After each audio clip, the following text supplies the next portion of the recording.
दोस्तों, क्या कभी ईरान युद्ध खत्म होगा भी? ये क्वेश्चन इसलिए पड़ रहा है दोस्तों क्योंकि बहुत सारे प्रयास किए जा रहे हैं और होते भी हैं। लेकिन कोई ना कोई ऐसा मोड़ आ जाता है, कोई ना कोई ऐसी घटना होती है जिस वजह से जो उम्मीद जताई जाती है कि मिडल ईस्ट जल रहा है वो अब नहीं जलेगा। लेकिन दोस्तों, अब बात ये हो गई है कि ईरान ने हमला किया है इजराइल के ऊपर, यह कहकर कि इजराइल लेबनान के ऊपर हमले करता ही जा रहा है, करता ही जा रहा है। और ये हमने जो सीज फायर के शर्तें रखी थी उन शर्तों का उल्लंघन है। इस वजह से हमने ईरान के ऊपर, इजराइल के ऊपर, हम दोनों ने ये मिसाइलें दागी, अटैक्स किए और इजराइल ने भी एयर स्ट्राइक की। ये सब चल रहा है। तो दोस्तों, बात सिर्फ ये नहीं है कि इन दोनों में टकराव बढ़ गया है या फिर हो रहा है। बात ये है कि आखिर ये सब क्यों हो रहा है। दोस्तों, लेबनान के ऊपर इजराइल हमले जारी कर रहा था, वो ईरान के कितने कहने के बावजूद भी नहीं मान रहा था। और यही वजह है कि ईरान ने इजराइल के ऊपर हमले किए, ये खबरें आ रही है। तो अब बात यह है कि लेबनान तो इजराइल और अमेरिका का दुश्मन है। और दुश्मन इसलिए है क्योंकि ईरान के कहने पर वो लड़ता है। ईरान का दोस्त है लेबनान का हिजबुल्ला। तो हिजबुल्ला के ऊपर बहुत सारे अटैक्स इजराइल के तरफ हो रहे थे और ईरान जो है हिजबुल्ला को सपोर्ट करता है। तो दोस्तों, बात अब सिर्फ ये नहीं कि लेबनान के ऊपर इजराइल हमले कर रहा था, बात ये है कि हिजबुल्ला को इजराइल मार रहा था। और कहीं ना कहीं अगर मेरी एनालिसिस की माने ना दोस्तों, तो मेरी एनालिसिस ये कहती है कि इजराइल हिजबुल्ला के ऊपर अटैक्स कर रहा था, लेकिन इजराइल ईरान के ऊपर अटैक नहीं कर रहा था और साथ ही ईरान भी इजराइल के ऊपर अटैक नहीं कर रहा था। बस हिजबुल्ला, इजराइल, इजराइल हिजबुल्ला, इन दोनों के बीच में ही टकराव जारी था। तो कहीं ना कहीं दोस्तों, ईरान को हिजबुल्ला जो है, ये हिजबुल्ला में दो धड़े बन गए, दो पार्टियां बन गई। एक पार्टी ईरान की समर्थन थी में थी, बहुत ज़्यादा समर्थन में, और एक पार्टी थी वो ये कह रहे थे कि यार हम ईरान के लिए लड़ रहे हैं, हम तुम्हारे सपोर्ट में उतरे हैं, हमारा कोई लेना देना नहीं है, फिर भी हम इस युद्ध में कूद पड़े हैं। लेकिन आज तक तुमने कोई हमारे लिए बीच बचाव नहीं किया या फिर हमने तुम्हारे लिए इजराइल के ऊपर अटैक्स किए और तुम्हारे सपोर्ट में आ गए, लेकिन तुम हमारे सपोर्ट में नहीं आ रहे हो। हाँ, हम मानते हैं कि तुम इजराइल को बोलते हो कि यार सीज फायर का उल्लंघन है और लेबनान भी सीज फायर के में शामिल है। और जब हमने समझौता किया था तो फिर लेबनान और ईरान भी इसमें शामिल था। तो इस वजह से लेबनान के ऊपर अटैक्स नहीं होने चाहिए, ये तो ईरान कह रहा था। लेकिन हिजबुल्ला का जो एक धड़ा है दोस्तों, वो ये बोल रहा था कि यार ये बात तो सही है, लेकिन इजराइल नहीं मान रहा है ना। तो अगर इजराइल नहीं मान रहा है तो फिर तुम हमारे सपोर्ट में उतरो। अगर तुम सच में हमें मानते हो, हमें सपोर्ट करते हो या फिर हमें दोस्त बताते हो, तो फिर हमारे सपोर्ट में उतरना चाहिए। अगर नहीं उतर रहे हो तो फिर हम तुम्हारा सपोर्ट नहीं करेंगे, या ऐसी कुछ दोस्तों इनके बीच में थोड़ी नज़ाकत या फिर बातचीत हुई है। और यही वजह है कि ईरान ने इजराइल के ऊपर अटैक किया।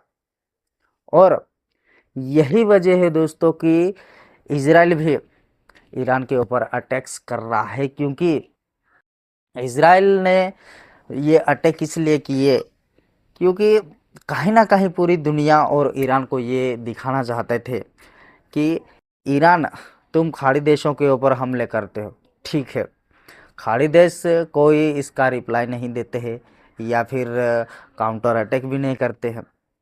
तो तुमने इजराइल को भी उस तरह का समझ लिया और तुम्हें लगता है कि हाँ, इजराइल भी इस तरह के एक्शन नहीं लेगा या फिर पलटवार नहीं करेगा।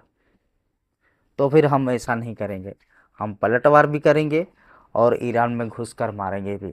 और इसलिए दोस्तों इजराइल ने ईरान के ऊपर एयर स्ट्राइक की और ईरान के बहुत सारे शहरों के ऊपर यानी कि 3 शहरों के ऊपर दोस्तों इजराइल ने हमले किए हैं।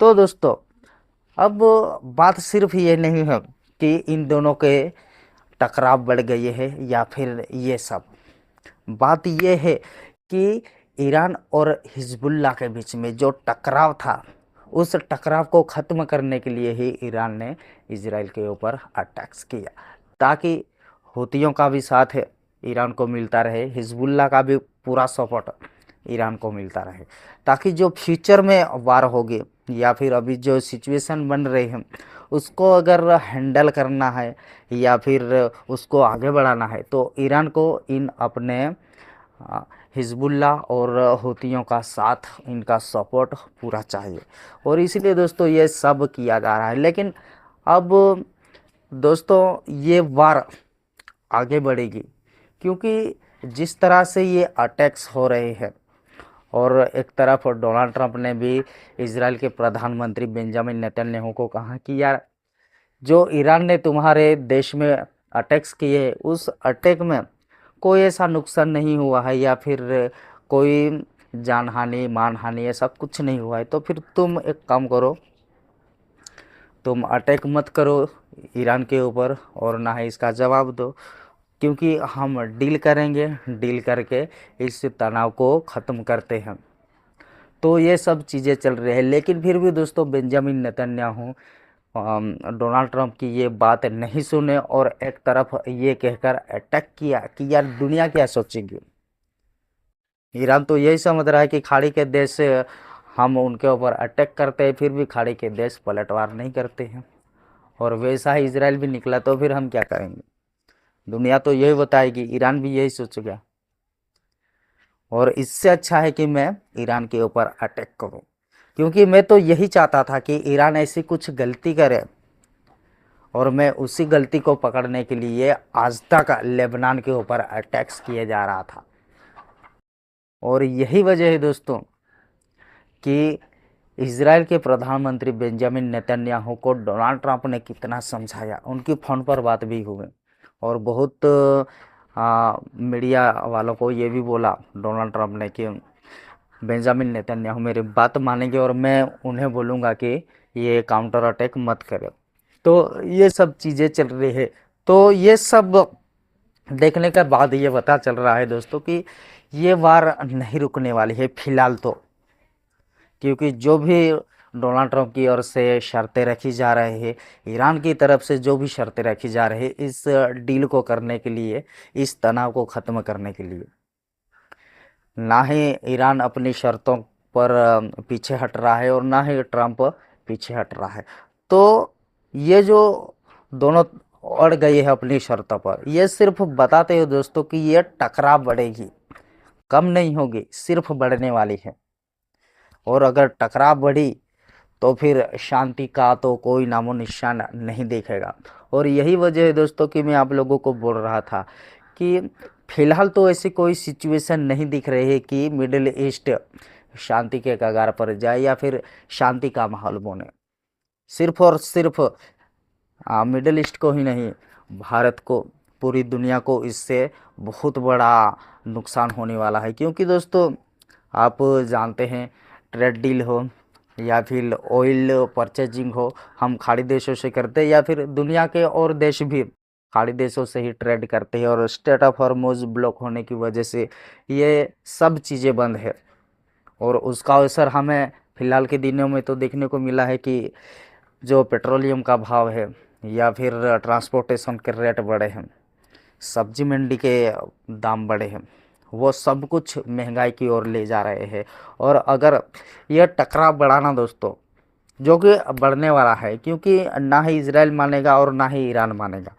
ईरान तो अपनी शर्तों पर खड़ा है कि यार हमें अपनी शर्तों पर डील करनी है, अगर ट्रंप मान गया तो फिर हम अपनी शर्तों पर डील करेंगे। लेकिन अगर नहीं मान रहा है, वो इस शर्त के ऊपर खड़ा है कि हम न्यूक्लियर बम नहीं बनाएंगे या फिर स्टेट ऑफ हॉर्मुज से अपना दावा छोड़ दे, तो फिर ये नहीं होने वाला है। ये सारी चीज़ें दोस्तों इनके बीच में चल रही है। तो ये जो आगे का अब है ना दोस्तों, लेबनान या फिर हिजबुल्ला, इजराइल, हुती, ईरान, इनके बीच में मुझे लगता है कि ज़बरदस्त टक्कर होने वाली है।